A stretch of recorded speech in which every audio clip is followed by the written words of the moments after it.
dude, that'd like annoy me. I mean, I'd be like, so? How you hanging now? I mean, okay. Here you go, you ready? 1 Corinthians 12, verse 4. God's various gifts are handed out everywhere. Underline this or think about this, you ready? But they all originate in God's Spirit.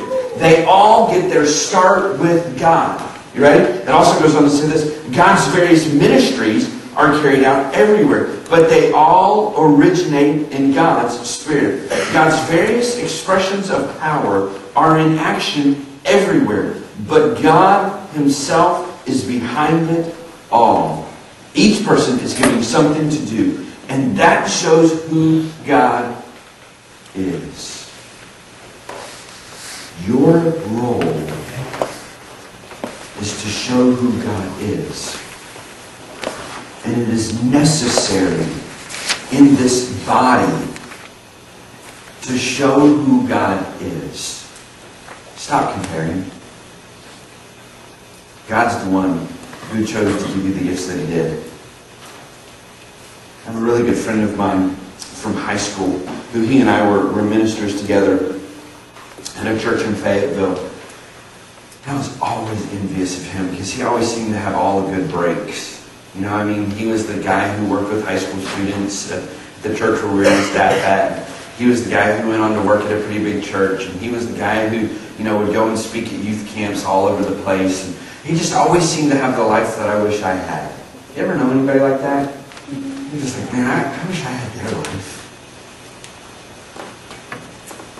And then one day, God got a hold of my heart and was like, Ryan, how long are you going to waste time on this? How much longer are you going to continue to waste the gifts and the talents that I have given you because you're comparing your life to others? It's time to stop comparing. Not only is it time to stop comparing, it's time to stop doing something else. Romans 12, verse 6 goes on to say this. Let's just go ahead and be what we were made to be without enviously or pridefully comparing ourselves with each other or trying to be something we aren't. Stop pretending. Stop pretending to be something that you're not. I mean, if I came in scrubs and had a stethoscope around me and, you know, wore those Crocs and had a beeper on me, would I be a doctor? No. I'd look like one, but I wouldn't be one. If I came in wearing cleats and a baseball uniform and had a bat and, you know what I mean, had a baseball card with my picture on it, would that make me a baseball player? No, not at all. But you know what, a lot of times in life we try to pretend to be something we're not because we want to fit in or we want to be cool or we want to have that person's gift or that person's life. And yet the deal is that God created you the way He created you. And it's time for us to stop comparing and stop pretending. Be the best you that you can be. See, here's the deal. Without you, we won't be. Without you, we won't be. We won't be complete. We won't be fulfilled. We won't be better. We won't be stronger. We won't be without you. Paul goes on in 1 Corinthians 12. It's cool to me how the Bible just, one verse makes you think about another and how they both kind of go together. And he says this, down in verse, starting with verse 19. But I also want you to think about how this keeps your significance from getting blown up into self-importance. Talking about how, you know, we're the foot and, you know, we're the hand, and how we like to compare ourselves and how we like to pretend. And it says, for no matter how significant you are, it is only because of what you are a part of. An enormous eye or a gigantic hand wouldn't be a body, but a monster. What we have is one body with many parts, each its proper size and in its proper place. No part is important on its own. Can you imagine eye telling hand, get lost, I don't need you? Or head telling foot, you're fired, your job has been phased out? As a matter of fact, in practice, it works the other way. The lower the part, the more basic and therefore necessary.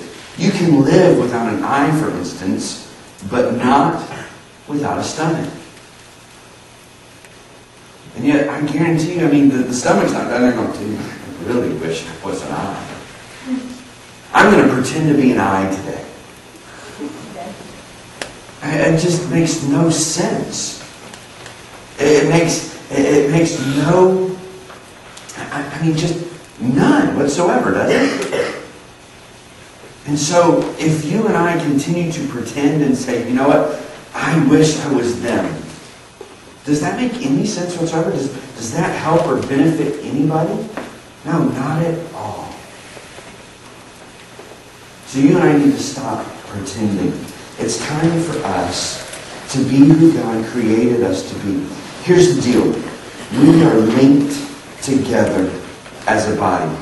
We are linked together. 1 Corinthians 12:26 goes on to say this. The way God designed our bodies is a model for understanding our lives together as a church. Every part dependent on every other part. The parts we mention and the parts we don't. The parts we see and the parts we don't. Here's the link. You ready? Here's the link between you and me and you and each other and you and the people in China and us and the people in Austria and us and the people, in the Netherlands and us and the people around the world who believe in God. Here's the link. If one part hurts, every other part is involved in the hurt and in the healing. If one part flourishes, every other part enters into exuberance. You are Christ's body. That's who you are. I am Christ's body. That's who I am. You are Christ's body. That's who you are. We are Christ's body. That's who we are. Some of us might have a hard time thinking about our gifts and talents and thinking about ourselves in a positive light because we have so much negative in us. We may have been told negative things all our lives. You're stupid, you're ugly, you're clumsy, you're foolish, you're a klutz, you're this, you're that, you're no good, you'll never amount to anything. And you know what? After a while, somebody starts to believe that crap.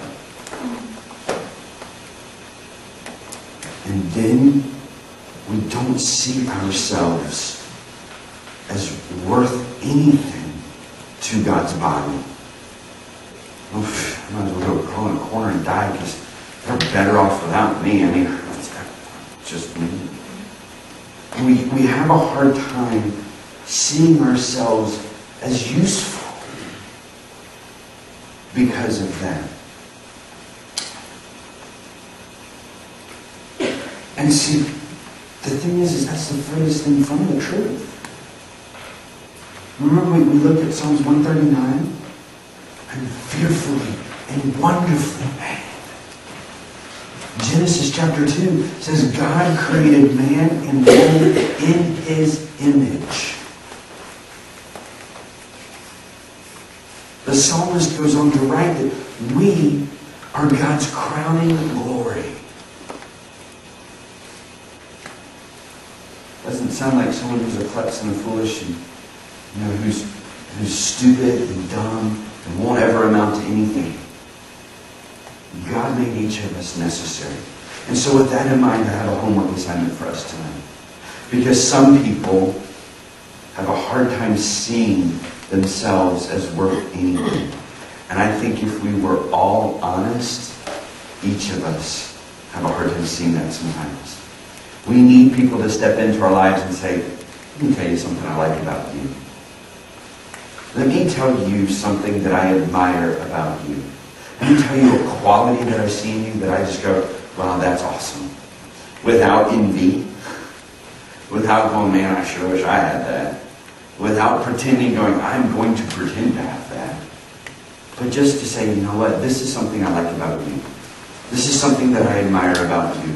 Part of your character, part of who you are, part of how you're made up. this is something I like about you.